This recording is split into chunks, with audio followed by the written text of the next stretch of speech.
Well, good morning. Still morning, yeah, 11:15 on a Thursday morning. When Brother Michael was alive, we would take a day off on Thursday because we couldn't on Saturday and we couldn't on Sunday, and because of working in the church and get ready for church services on Saturday. So we decided that Thursday was the most free time, and we would take our day off. And today, after I do Granny Shares the Bible, probably need to do a song too because Lee's going to New York. Then I'm going to take the day off and do some other things. Maybe go fishing. Thinking about going fishing. So here we go. We're reading in chapter 20 of Isaiah. It says, "In the year that Tartan came unto Ashdod, when Sargon the king of Assyria sent him and fought against Ashdod and took it. I read back here in chapter 14 where it's talked about Palestina, remember? Or Palestine. Rejoice thou not, whole Palestina. This is 14 and 29. Because the rod of him that smote thee is broken, for out of the serpent's root shall come forth a cockatrice, and his fruit shall be a fiery flying serpent. Howl, O gate, cry, O city, thou whole Palestina art dissolved. For there shall come from the north a smoke, and none shall be alone in his appointed times." So what Palestine was first going to feel the brunt of was Assyria and their desire or hunger to conquest, take over all the nations. So here comes Assyria, and Ashdod was not part of Israel. It was really part of the Philistines cities, one of the Philistine cities. And on the map, I saw it. It's down here, approximately west of Jerusalem, all the way to the coast, almost to the coast of the Mediterranean Sea, from Jerusalem and Bethlehem, really right, more like completely west of Bethlehem. So it was across the nation of Israel, all the way across, and so it was in Palestine.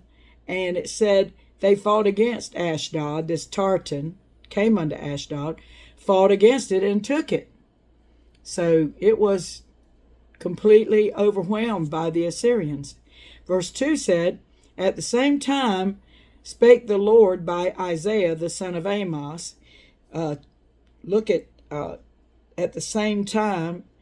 Let's look at what it says at the time it is 714 BC.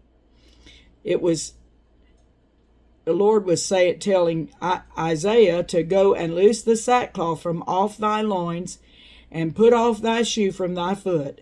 And he did so, walking naked and barefoot. Ooh-wee.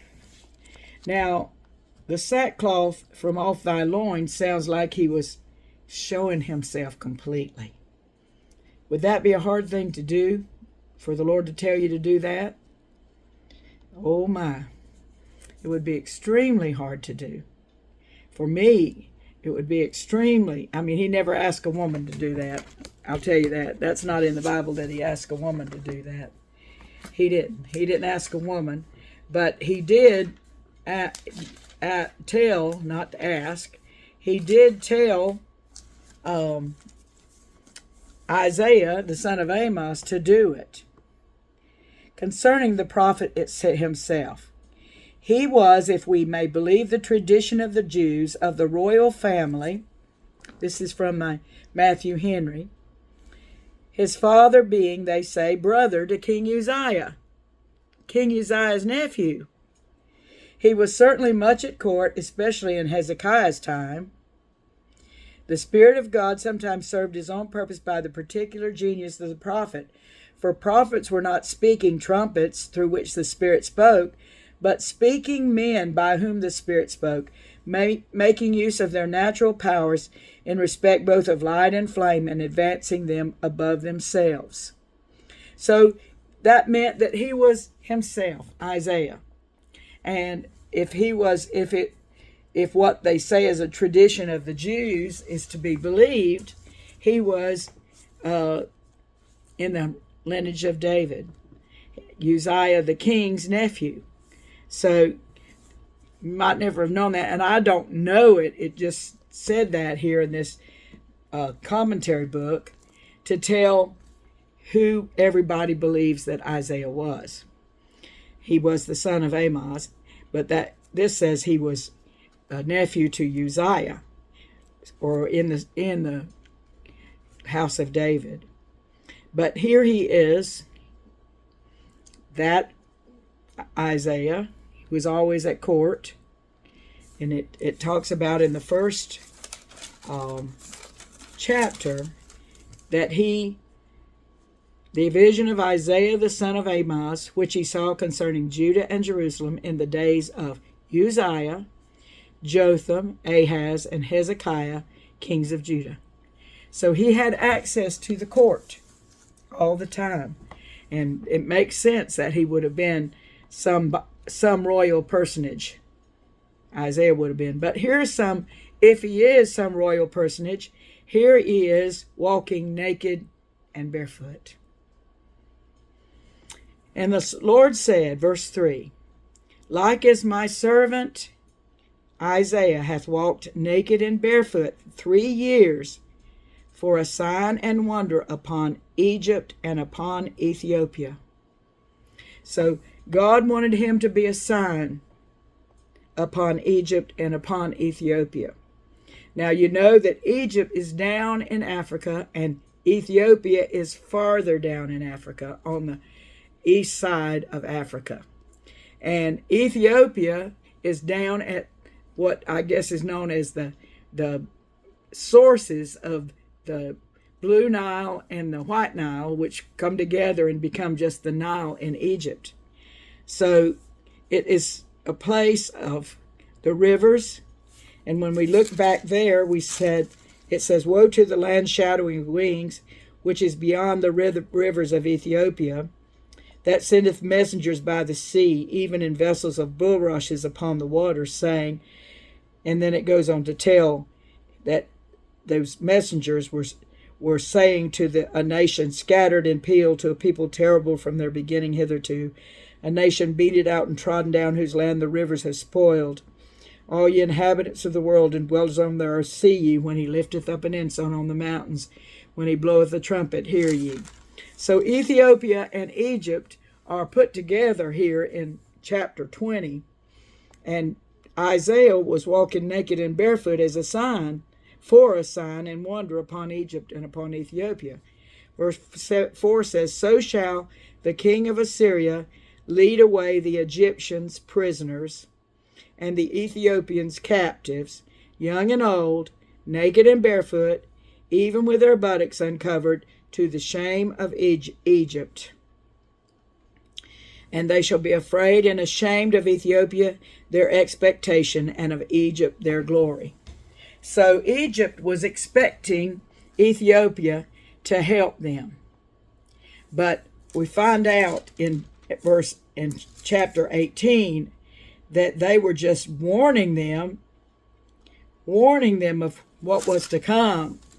And the fact of the matter is Assyria took both Egypt and Ethiopia, conquered both of them. It says, and they shall be afraid and ashamed of Ethiopia, their expectation. We're going to be helped by Ethiopia. No, you weren't, because Assyria is going to conquer them and then be underneath you to come to you from that side, and of Egypt their glory. And the inhabitant of this isle shall say in that day, behold, such is our expectation, whither we flee for help to be delivered from the king of Assyria, and how shall we escape? Now, I don't know why it said the inhabitant of this isle. Isle is an island or a small island. Let's see what it says. It has a note there and says in 6, or country. The inhabitant of this isle, this place where we're standing, maybe that's just what they meant.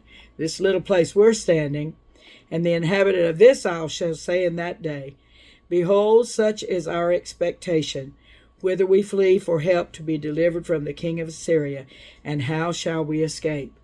In other words, we're in Egypt, and we're afraid of Assyria, but if we run to Ethiopia, we're not going to be able to escape. And the same could be said of the Ethiopians. They can run to Egypt, but they're not going to escape from them. So there was no escape. And the Lord was showing them by Isaiah that they were going to walk naked and barefoot. That they were going to do it. What Isaiah was doing, both Egypt and Ethiopia were going to do that. He walked that way for 3 years. Now, I don't know this, but I think just in his, unless his whole life was taken up with prophecy, but just when he prophesied or was being used as a prophet, maybe that's when he went barefoot and naked. I don't know that he just lived that way for 3 years. That'd be a hard thing to do for sure. But he did obey the Lord. He did obey him, walking naked and barefoot. I would have to know for sure it was the Lord telling me to do that. And I don't think he would ever have a woman doing that. I don't, because it would cause lust, and especially in this day and time. And there's laws against, showing your nakedness off. Indecent exposure. So he hasn't asked any of us to do that. But he did have Isaiah to do that. Lord spake by Isaiah the prophet, saying, Go and loose the sackcloth from off thy loins, and put off thy shoe from thy foot. And he did it. And he did so, walking naked and barefoot. We do not know what the Lord might desire for us to do. I've learned this, that when God wants you to do something, most of the time, he'll cause you to want to do it as belonging to him. He'll cause you to want to do it. It might be something that's the hardest thing you've ever done in your life, but he'll give you a desire to do it. It's amazing that I believe he did the same thing with Isaiah. Gave him the desire to show what was going to happen to Egypt and Ethiopia, and to be used as a model of what was going to happen to them. And they were expecting, I think both of them were expecting the other one to help them. So when it says isle, maybe the Lord put that in there. And the inhabitant of this isle shall say in that day, Behold, such is our expectation. See, he didn't say which country it was. The one that's standing in this place will say, they are our expectation. If you're standing in Egypt, you say, Ethiopia is going to help me. If you're standing in Ethiopia, you're going to say, Egypt's going to help me. And so instead of saying this country, or he wanted it to be said that the inhabitant would be saying that. The people would be saying, well, Ethiopia's coming to help us. Or Ethiopia would be saying, Egypt's going to come help us. The inhabitants are saying that. Behold, such is our expectation. We believe it's going to happen. Whither we flee for help to be delivered from the king of Assyria. And how shall we escape? The Assyrians were fierce. They were not merciful. And so all of this coming upon them was extremely scary. So when was this going to happen? This is prophesied in 7:14. And here, let's look over and find where Hezekiah comes, because I believe it was in 7:12 that Hezekiah became the king, and that's when the Assyrians really came into Palestine. After Hezekiah was the king, the Assyrians came into Palestine and threatened Hezekiah. And that's when he sent in Rabshakeh to threaten him. And that was in 710. So already many countries had been overcome by the Assyrians, and they were bragging about those countries that they had. Rabshakeh was bragging about all those countries that he had already taken, including Samaria, which was northern kingdom of Israel. So just realize that these prophecies were for the time that was coming, and it wasn't very long off that Egypt and Ethiopia were going to be overcome by the Assyrians. Well, I'm going to stop there. We finished chapter 20, and we're going to start on chapter 21 tomorrow. God bless you.